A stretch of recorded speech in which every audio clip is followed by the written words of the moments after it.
Take a break from your busy schedule and join Harold Sala for Guidelines, a 5-minute commentary on living.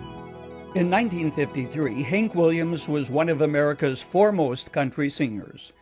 Millions of people the world over voiced his praises and sang along with him as he strummed his guitar and sang songs such as Your Cheatin Heart, Lovesick Blues, and I Saw the Light.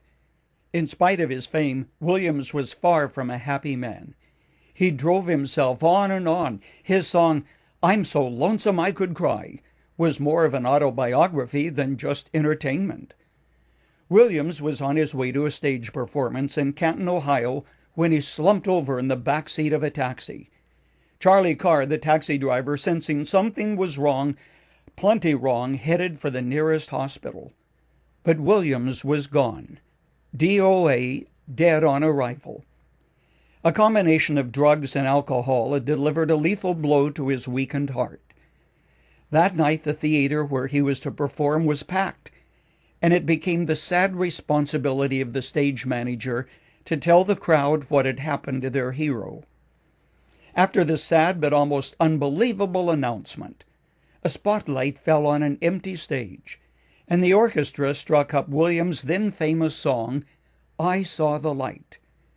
Williams' song was one of those songs that the industry calls crossover songs. It had kind of a double message that can mean about anything. Truth is always stranger than fiction. And as Paul Harvey suggests, it is the story behind the story that makes this even more meaningful. Only days before, Hank and Rosemary Clooney were riding together in an automobile.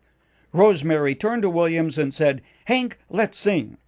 What you want to sing, Rosemary? Asked Hank. Let's sing your song, meaning I Saw the Light.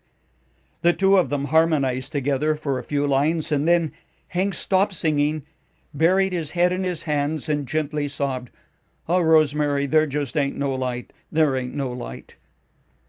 Was Williams right? Or had people whose hypocrisy turned Williams the opposite direction stood between him and God's Son who cried out, I am the light of the world? That's the real issue. Is there light in a world filled with so much darkness? Or are we left in the maze of twilight to try to make sense of a pretty senseless existence? But Jesus didn't stop when he claimed to be the light of the world. He went on to make a promise which no other person has ever made. He said, Whoever follows me will never walk in darkness, but will have the light of life. So the real issue is simple. Can Jesus Christ make good on his promise? If so, he is worth my allegiance and my complete trust. There is but one way to find out, and that is to come to him and put his words to the test. Jesus also said, If anyone chooses to do God's will, he will find out whether my teaching comes from God or whether I speak on my own. Millions and millions of people the world over, from every walk of life and from every generation in every century, have discovered God has not left us in darkness. He has given us a light which cannot be hidden or put out. The prologue, that's the beginning of John's Gospel, puts it so clearly. The light continues to shine in the darkness, for the darkness has never overpowered it. I'm wondering if someone near you feels the despair of a Hank Williams who cried, There just ain't no light. Why not be the one to say, Hey, you just haven't found it. Christ is the light. He can make a difference in your life.